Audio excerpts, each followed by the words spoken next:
제27화 산자와 죽은 자, 살려는 자. 행진의 여파로 적잖은 사람들이 거리로 나왔다.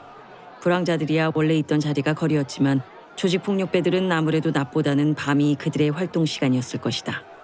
폭력배들은 누가 감히 자기들의 잠을 방해해 하는 표정으로 무기를 들고 행렬 주변으로 나타났다가 몇천 명의 긴 행렬을 보고 압도당한 나머지 무기를 슬쩍 감추고 말았다. 오히려 그들은 행렬에서 나눠주는 전단지와 쿠키를 받아들고 이방인이 된 느낌을 톡톡히 받았다. 20-30명으로 조직된 작은 규모의 약탈자들은 그들에게 불쾌한 표정 하나 짓지 못하는 겁쟁이들이었다. 태훈과 진호, 석희와 정주는 행진 덕분에 다행히 조폭들의 은거지를 파악할 수 있었다. 조폭들과 괜히 부딪혀봐야 좋을 게 없다. 진호는 까짓거 한번 붙어보자는 식이었는데 태훈이 말리자 바로 잠잠해졌다. 약탈을 다니며 위험을 함께 겪은 태훈과 진호는 어느새 호용하지 않은 사이가 된 것 같았다. 경찰서 건물을 본 태훈은 망연자실했다. 경찰서의 모든 유리창은 깨져 있었다. 불에 탄 경찰차와 기동대 버스, 승합차들이 죽은 시체처럼 내장을 드러내고 있었고 경찰서 입구는 폭동을 막기 위해 막아놓은 사무집기로 어지러웠다. 집기들은 모두 불에 타 있었다. 방치된 자동차들에서 기름을 약탈하려는 흔적이 보였다. 안티사이퍼 차단 장치 때문에 사이폰 호스가 있더라도 차에서 기름을 빼는 것은 쉬운 일이 아니었다. 영화를 너무 대충 본 것이다. 태우는 경찰서 지하주차장을 통해 보일러실로 들어갔다. 일반인들은 잘 모르는 경찰서 진입 통로였다. 보일러실은 정상적인 상태였다. 건물의 외관은 훼손됐지만 아직 이 건물의 심장은 뛰고 있는 것이다. 태훈과 일행들은 제일 먼저 무기고로 갔다. 무기고가 털리지 않았다면 경찰서에 왔던 폭동러들은 아마추어거나 아니면 그저 화풀이 때문에 온 것이 분명했다. 하지만 태훈의 기대대로 무기고는 멀쩡하지 않았다. 모든 총과 탄약이 사라지고 일부 사냥용 산탄총이 있었지만 쇠사슬과 열쇠로 단단히 묶여 있어서 빼낼 엄두가 나지 않았다. 태훈은 대신 징검 하나를 건졌다. 태훈은 마치 게임 속 캐릭터처럼 왼손으로 칼집을 움켜잡고 앞장서서 유치장으로 내려갔다. 태훈의 예상은 적중했다. 경찰서가 털린 가장 큰 이유는 아마도 유치장 습격이었을 것이다. 모든 문이 열려있고 격투의 흔적이 보였다. 아마 이곳을 최후까지 방어한 멋진 경찰이 있었던 게 분명했다. 태훈은 유치장을 훅 둘러보고는 나가자고 했다. 잠깐만요. 정준이 뭔가를 발견했다. 태훈과 석희, 진호가 정준이 보는 것을 함께 보려고 달려왔다. 그들이었다. 한 명은 죽은 것처럼 보였고 한 명은 누운 채로 손가락을 까딱거리며 SOS를 보내고 있었다. 그의 다른 한 손에는 오줌이 들어있는 생수통이 들려 있었다. BSL-3. 하필은 2명의 프랑스인을 이동식 베드에 겹쳐서 눕혔다. 그들은 물론 음식 부족과 폐소 공포에 시달렸지만 그렇게 심각한 상태는 아닌 것 같았다. 윤솔은 바로 응급처치를 하기 위해 수액과 주사를 찾으러 동물 실험실로 달려갔다. 실험실 앞 복도에서 한 명을 다른 이동식 베드에 옮기고 수액을 주사했다. 그들은 겁을 먹은 채 프랑스어로 중얼거렸다. 하필은 그들에게 못 알아듣는 한국말로 안심시켰다. 괜찮아요. 괜찮아. 안 죽어요. 안 죽어. 하필은 계속 괜찮다고 뭐라고 중얼거리며 토닥거렸다. 프랑스인들은 안정제와 수액을 맞고 곧 깊은 잠에 빠졌다. 일단 그들이 회복할 때까지는 어쩔 수 없이 김상규 박사의 수사를 중단해야만 한다. 윤솔은 동물 실험실로 하필은 식당으로 각자의 길을 갔다. 2마리의 레트들이 그 사이 유명을 달리했다. 그들은 실험용 레트지만 사실 실험에 한 번도 참여한 적이 없는 깨끗한 몸이었다. 그것들은 여분으로 키워지는 것들이었다. 실험용 쥐들이 실험이 끝나기 전에 죽거나 또는 사라지거나 실제 탈출하는 사례가 종종 있다. 했을 때 개체수를 맞추기 위해 존재하는 상비군이었다. 하필은 죽은 쥐들을 향해 고개를 숙이고 길게 묵념했다. 그리고 잠시 후 깨끗한 상태에서 살을 발랐다. 좋은 환경에서 자란 레트들은 삶았을 때 역한 냄새가 나지 않았다. 무향이랄까. 하필의 도축 과정을 이슬람 신도들이 봤다면 이것이 진정한 하랄이다 라고 했을 것 같았다. 사실 하랄의 가장 큰 목적은 신선함과 깨끗함일 것이다. 하필은 토마토 스튜를 끓였다. 오랫동안 카라멜라이징한 양파에 삶은 양배추 그리고 으깬 토마토에 고추장을 섞어서 레트를 끓인 육수와 섞어 깊고 진하게 끓였다. 그래도 닭 육수로 알고 먹는 게 훨씬 맛있게 먹겠지. 하필은 당분간 이 육수에 대해서는 비밀로 하기로 했다. 지금은 재난 상황이니 뭘 먹어도 괜찮잖아 라고 말하는 것은 인간의 존엄성을 너무 쉽게 포기하는 것이다. 하필은 곧 실험동물실을 떠나 진호나 태훈처럼 음식을 구해야 할 때가 올 수도 있을 것 같았다. 밖에서 소란스러운 소리가 났다. 한성과 주성훈 박사, 원무과장과 희수, 그리고 몇 명의 어른들이 동물실험실 현관에서 머뭇거리고 있었다. 동물실험실 밖에는 수십 명의 사람들이 검고 하얀 옷들을 입고 누군가 나와서 맞이하기를 바라듯이 삼각형 대형을 만들어 서 있었다. 하필은 설거지를 하다 말고 고무장갑을 낀 채 밖으로 나갔다. 창우는 하필을 보고 웃었다. 하필도 창우를 보고 살짝 웃었다. 두 사람의 웃음을 통해 적대적인 상황은 서로 피합시다라는 의사표현이 된 것 같았다.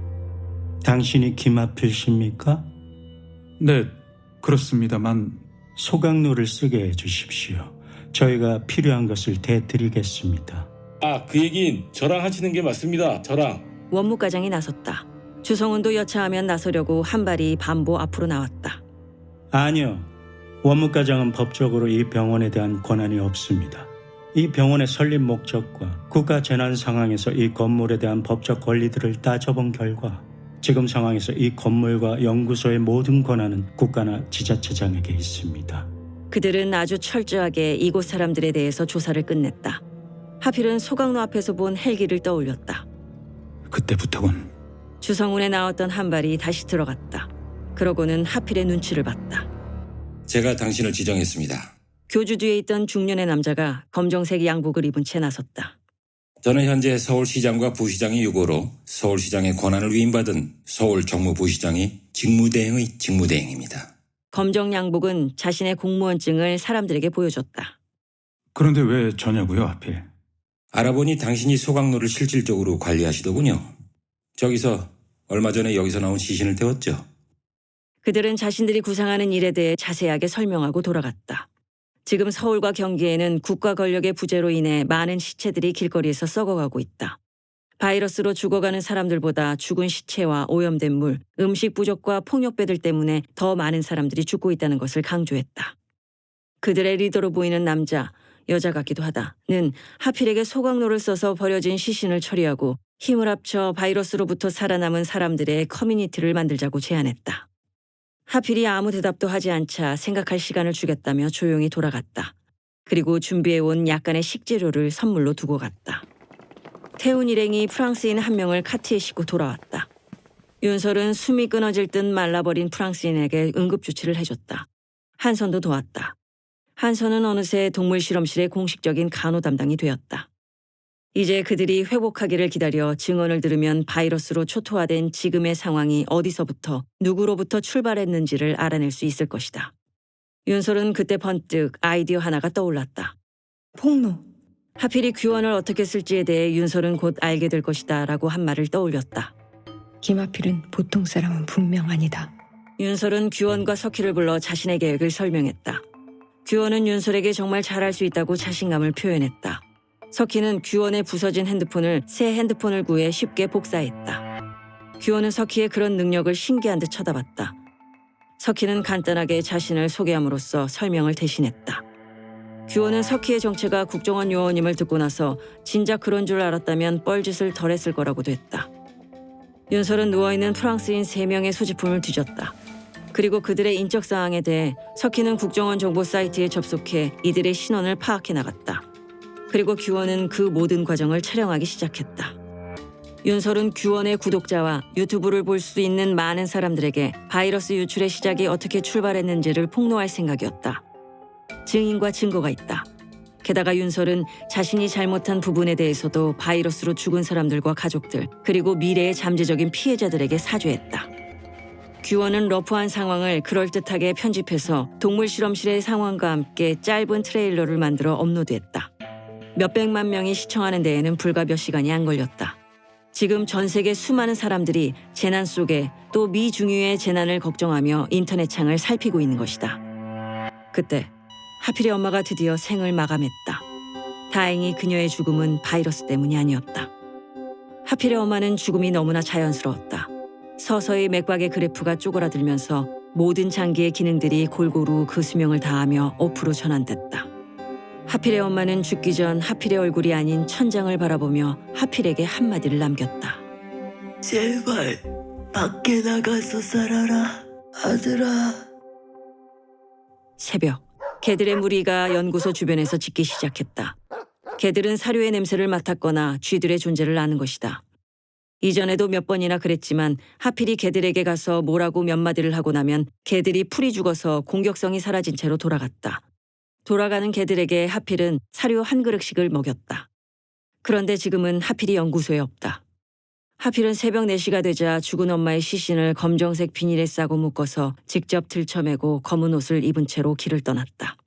카트를 쓰라는 사람들의 건의에 새벽에 갈 거라서 시끄러우면 안 될 것 같아요. 그보다 하필은 엄마를 직접 들고 감으로써 생전에 만들어진 모자지간의 관계를 어떤 식으로든 마무리하고 싶은 것이었다. 안개가 자욱했다. 도시는 버려졌다. 저 멀리 그 종교 집단이 운영한다는 장례식장이 있다. 안개와는 다른 누런색 연기가 대형마트 꼭대기를 지나 하늘로 올라가고 있었다. 하필을 본 거리에 사람들이 있었으나 말을 걸거나 하지는 않았다.